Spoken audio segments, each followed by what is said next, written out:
My name is Jill Greenwood, the Eric and Jane Nord Family Curator of Education at the Allen Memorial Art Museum at Oberlin College. Live transcript is on, and you can turn it off in your Zoom toolbar with the CC icon.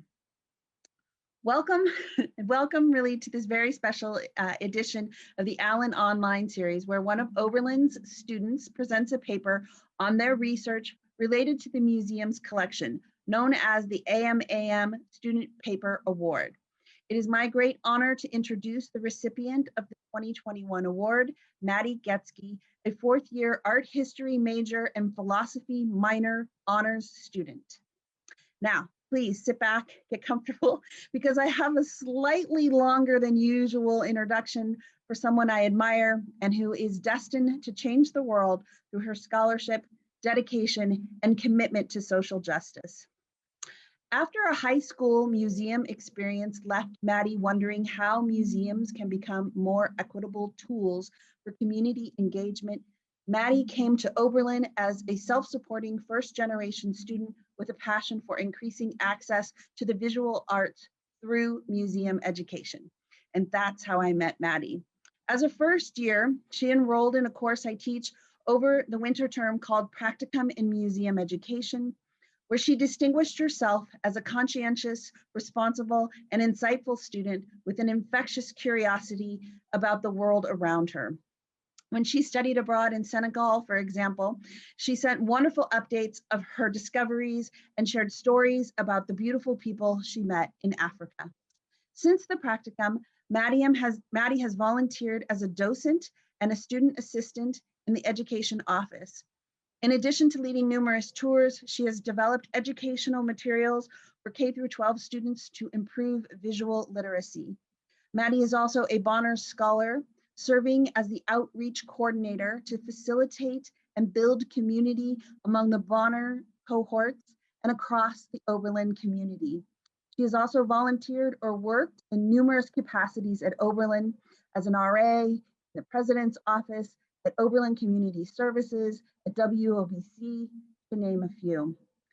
In academics, Madi credits her interest in the arts of Africa and the Black Atlantic to Professor Matthew Rary, whose class, Decolonizing African Art, introduced her to equity building academic studies of African diasporic arts. Where does Madi go from here? After Oberlin, she will pursue a year of independent research and travel outside of the United States as the recipient of the prestigious Thomas J. Watson Fellowship. Her project, titled Reimagining Access to Communal Cultural Heritage Sites, will take her to Panama, Malaysia, Nigeria, and Brazil. Madi, it's been a privilege to work with you these past 4 years. Thank you for your service and congratulations on your accomplishments. Please join me in the virtual space, or with your reaction applause, in welcoming Madi to present her research on a work of art from the Allen's African collection in a talk titled Emotion Become Form, Reviewing the Allen Memorial Art Museum's Fon Bocio. Thank you, Jill. Before I begin, I would like to thank all of the curators at the Allen Memorial Art Museum, with a special thanks to Jill Greenwood and Liz Yearsley for their support in developing this talk. My thanks to Jill, especially for her guidance in my 4 years as a docent and student volunteer in the education office. I also offer my sincere thanks to my advisor, Professor Matthew Rary, for his encouragement in reviving this project. I am honored to be part of this series and present an object I have grown so fond of, having initially researched it as a first-year student in one of Professor Rary's classes, presenting the work as a docent, seeing it recontextualized in the afterlives of the Black Atlantic exhibition, and now as a graduating fourth-year student. To all those involved in this project, thank you. Normally, when we think of the transatlantic slave trade, we think of a historical moment specific to the 17th through 19th centuries. We see contemporary artists, especially artists of the Black diaspora, grapple with the evolution of these histories in their work. But we do not typically think of traditional religious objects from the African continent. nor do we think of work produced in the immediate aftermath of enslavement. Produced in the early 20th century in the Republic of Benin, this bochia from the collection at the Allen Memorial Art Museum offers clear material and immaterial references to the slave trade that would not have been lost on the various actors involved in its production and use.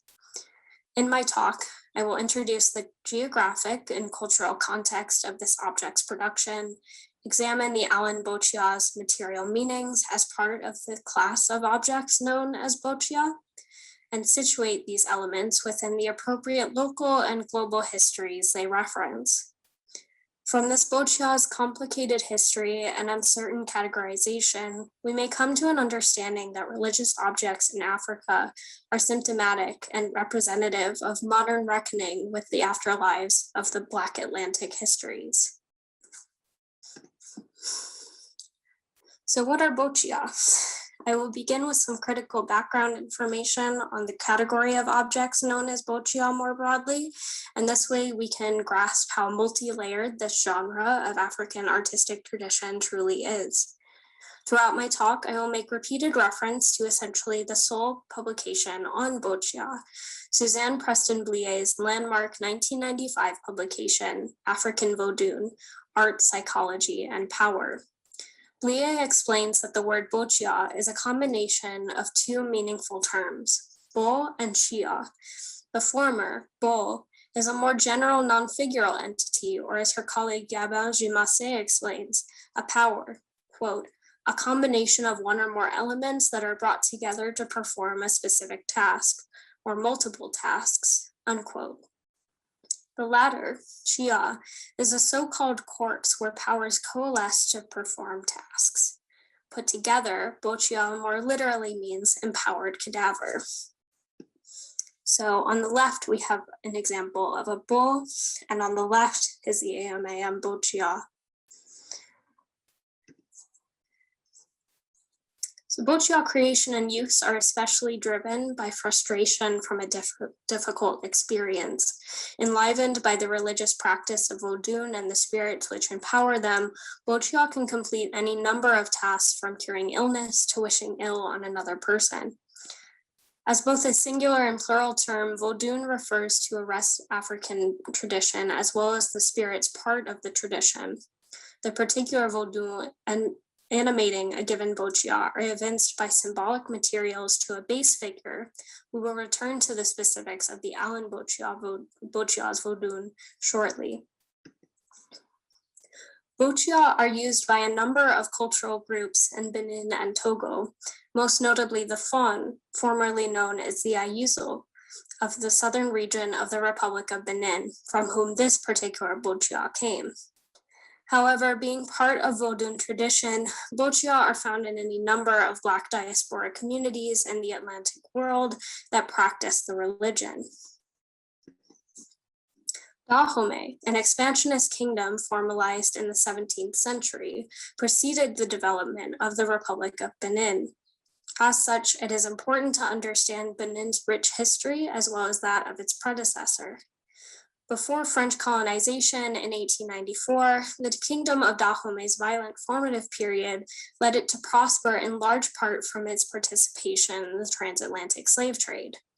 After an approximately 40-year period of rapid expansion, Dahomey's decline in the mid-1700s and destabilization under French colonization caused it to lose most of its power. The resulting colony later became a site of conscripted labor for raw materials exported to Europe. Several bochia, including the object from the Allen, appear to be informed by this history, as well as its concomitant emotional weight. As functional objects, bochia are produced with the knowledge that they are living entities who require activation and sustenance for its use through offerings. There are thus multiple people who can be considered to use and inform the final product of a given bochia. According to Blier, 4 key actors take place in the process of a bochia's production and activation by Vodou: the spirit, the artist, the producer, the user, and the spokesperson. Traditionally, the artist forms the figure, The producer adds spiritually significant objects to the physical sculpture, thereby imbuing it with certain powers. The user, quote, includes any of the work's diverse clients or audiences, unquote. And the cultural spokesperson is any individual who has been tasked with guarding information on objects like bocia. Yet these objects remain perpetually unfinished. Once a bocia is claimed by its user, they become a caregiver for the object, feeding it through various substances in order to maintain its power. Both the producer and user activate and reactivate the figure throughout its lifespan, creating an assemblage of intertwined symbolic imagery. Examining the Fon Bocio figure from the Allen Memorial Art Museum, we can see a number of visual similarities to other bocia, while also noticing characteristics that differ from most. The first difference is the human resemblance of this bocia. Bocia can take virtually any form, from organic to phallic shapes, human to animal shapes as lions or sharks, as well as take entirely non-figural forms. While a significant number of bocia are wooden, bocia can also be made from nearly any material, including gourds, antelope horns, or iron tools. This figure is likely carved from iroko or kake wood, both strong materials with medicinal and mythical properties. In its physical structure, the sculpture's large head sits atop a narrow body from which thin carved arms protrude. The figure is firmly anchored by blocky and discolored legs and feet, and is imposing and formidable in its stance, even without a spoke for the object to stand anchored upright in the earth, as is typical for more humanoid bocia. Moving down the figure, a distinctly lighter color of the bare chest and stomach of the figure stands out strongly, revealing the original color of the wood. Grains, cracks, and splinters in the wood are visible, most prominently in the stomach. Since they are not filled, it appears the object's creator was likely not very concerned with achieving a polished finish. Bocia artists rarely are, as the figures are created to resolve a particular problem for a particular moment and a particular user. The stomach, considered by the Fon to be the seat of emotion, and the added materials once kept inside the navel, were perhaps some of the strongest signifiers of the emotional ties the user may have had with this bocia. Though the hips of the figure in the Allen are exposed, photographs of the figure dating back to 1996 from its exhibition in the Netherlands depict the figure with a wide piece of white cloth hung loosely around its hips and a thin strip of red cloth overlaid on top of it. In most contexts, both red and white demonstrate that the figure is guarded by voodoo. The Allen's bocia's curatorial file records the figure to have once been dressed in red cloth which was covered in blood, a feature which may have recalled danger and desire. The figure is also unique for its mechanized appearance. A metal cord is strung twice around the neck of the figure. A tool, 2 keys, and 3 metal locks hang from it. The cord signifies a connection to the Vodou Hevioso, the deity of thunder and lightning, whose devotees wear cords around their necks throughout the process of their initiation. The cords around this bocia's neck are likely the product of local manufacture. In this area of West Africa, iron was produced at exceptional rates by 1400. The tool, which resembles a type of pickaxe, is a recad, described as, quote, a scepter to be raised in oration, to be danced with in ceremony, and to be worn, hooked over one's shoulder while seated or standing in public, unquote. The shape, a wooden handle with 2 metal prongs curved outward from each other, is derived from an iron hoe improvised into an axe-like weapon of war during the reign of King Wigbaja, founder of the Kingdom of Dahomey, when farmers in Dahomey defended themselves against an invasion. The recad stands in contrast to the other material strung along the cord, and is redolent of the lightning axe, a weapon belonging to the Fon Vodun Gu, the god of iron, war, and technology. There are multiple references to iron and technology in this bocia. For example, there's a large Yeti brand lock on this cord, both in its current state and in this image from 1996. While we may be familiar with the American hunting and fishing company Yeti, founded in 2006, this lock is from a Chinese hardware company established in the 1980s. There are also 2 other locks on the cord around this Bocia's neck, but a few others have been lost between its exhibition in the Netherlands and at the Allen. The work does not have a recorded provenance for the years between 1996 and 2011, when it was donated to the Allen in honor of 2011 alumna Alexandra Gould. From my vantage point as a student researcher, it is nearly impossible to know what happened to the object during that time. In previous images of this Bocia from its exhibition in Spirit and Power in Bergendal, Netherlands, the 2 keys of roughly the same size that overlap on the cord do not appear. Further, in the exhibition catalog image of the object, the 5 locks of different sizes visibly dangle from Bocia's bound neck, as they do here, but 2 of these locks, both medium in size and similar in appearance, don't presently appear on the work. This quote from Christopher Steiner speaks to some of the reasons that this may be. The nature of what is being kept secret changes dramatically from the world of ritual and religion to the world of collection and trade, but the general practice of guarding proprietary knowledge extends across these 2 domains. When objects of African art appear in a Western collection or museum exhibition, as if by magic, with no record of their trajectory from Africa to the West, the reason for such silences may not simply be the loss of information over time, but rather a conscious effort to obfuscate certain knowledge in order to heighten the power of an object.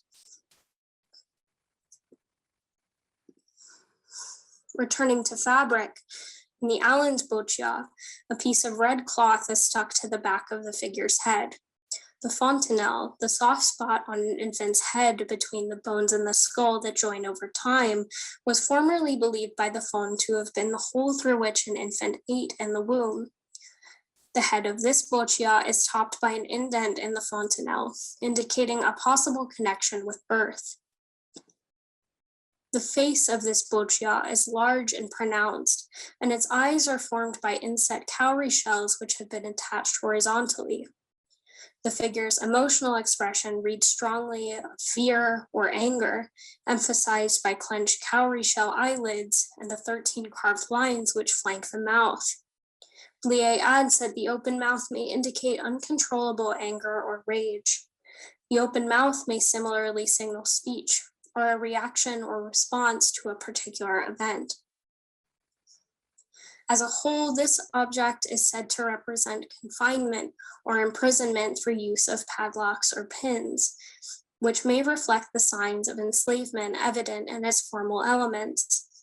The cowrie shells, for example, imply a connection to financial prosperity due to their past use as a form of currency in Dahomey. However, this material meaning is complicated by the realities of Dahomey's destabilized economies during the transatlantic slave trade. In this period, Dahomey imported boatloads of cowrie shells. Between 1500 and 1875, nearly 30 billion in total arrived at the Bight of Benin, the broad region encompassing the kingdoms surrounding Dahomey, replacing the old monetary system and eventually becoming currency given in exchange for captives. The social ruptures that resulted from colonial enslavement had wide-reaching effects. According to Blier, by 1900, quote, fully 1/4 to 1/3 of the population in the Dahomey area were first or second generation slaves, many of whom were working on plantations. In the context of the Allen Memorial Art Museum, there are also many unseen interactions with the Bocia that inform its relevance to this painful history. A Bocia may be activated by way of speech and its associated saliva, heat from pepper or alcohol, insertion of empowered materials into the object, tying, knotting, or binding, and libation from palm oil or blood, each of which serve to represent the emotion of the Bocia's user. one who speaks short phrases with fervor during activation, expressing their particular issue and directing Vodun towards the figure, are understood to mix their saliva with their words. The saliva of a user acts as a glue to metaphysically adhere the spoken words to the surface of a boccia. Heat is said to be a material of both harm, specifically destruction, and healing. One may chew up peppercorns or swish alcohol in the mouth, speaking and spitting at a boccia to convey anger. One may also pour alcohol over the figure as a symbolic salve for their problem. Blood, like heat, is a carrier of life and vital force for empowering boccia. Another carrier of heat is palm oil, a major commodity of Dahomey in the early 20th century and involved in the libation process. Even after European states outlawed the slave trade in the 19th century, a new demand for soap across Europe led France to establish enslaved plantation labor for industrial palm oil production. The Allen's boccia is likely discolored from libation with both. Heat emotes. A user releases body heat as well as the pressure of emotion in an interaction with a boccia. A user provides heat through animal sacrifice to feed a boccia, giving this main source of energy for a Vodun to carry out one's intention. And finally, binding, a practice associated with the shackles of bondage during the transatlantic slave trade, is seen in the restraint of a boccia figure's arms, the covering of its mouth, or it's being tied up by organic materials like raffia or iron padlocks. Konumo, thing bound in cords, is the Fon word for slave, charging the material meanings of the restraints on this object. As each of these forms of material application show, boccia functionally empower raw emotion while aiding in the accomplishment of a task or as an aid for finding the solution to one's problem. Physiologically, the figure calms and reassures its user, inspiring contemplation and self-control, thereby imbuing a boccia user with a profound sense of agency. As an assemblage of its intertwined symbolic materials, evidence of use and interaction with spiritual forces, this boccia becomes a displacement of psychological and physiological stress, in addition to being a spiritual mediator. After Dahomey's absorption into French West Africa in 1892, subsequent anti-colonial movements sprung out of the meeting of the West and Africa. Most Africans at this time, according to Africana Studies scholar Edna Grace Bay, found themselves confronted by the problem of fixing their identity, caught between assimilation to a culture of a colonial power that could be counted as adherence to the regime, and the claim of an African cultural identity that was not accepted in French culture. Rather than be seen as merely the product of cultural conflict, though, in this context, boccia production may be considered through the lens of the deeply affecting experience of losing one's culture, history, and identity to colonization. These histories imbue the boccia, and many like it from the 20th century, with an even greater meaning. Perhaps the locks, representative of ongoing industrialization and the ties which bound one's ancestors, may be a manifestation of the need to keep close what is being lost, to, quote, lock down, so to speak, what circumstances appear out of one's hands. Perhaps the French word immobilier, to make still or immobilize, also has some resonance for the locks. And at the same time, the Allen's boccia figure functions as a type of reclamation, bringing this dissonance of identity and its associated pain into a localized space, working through it using the tools of spirituality. Modern elements, the branded locks, the cord and other signs of bondage, the still raw emotion and the blood covering the figure, and the unseen actions that came with its creation, can coexist with objects like boccia, and indeed always have. Although often mischaracterized, the boccia is a remarkable figure of multi-layered significance, possessing a new facet in each of its stages of ownership. Reviewing the specific Bocio figure from the African art collection at the Allen Memorial Art Museum within its cultural context, circumstances of production, and reception throughout its exceptionally unclear history provides much clearer insight into its material significance. As objects which are perpetually unfixed in their material collection and as signifiers of the culturally eclectic Fon people, the fixation of categorizing Bocio figures appears arbitrary.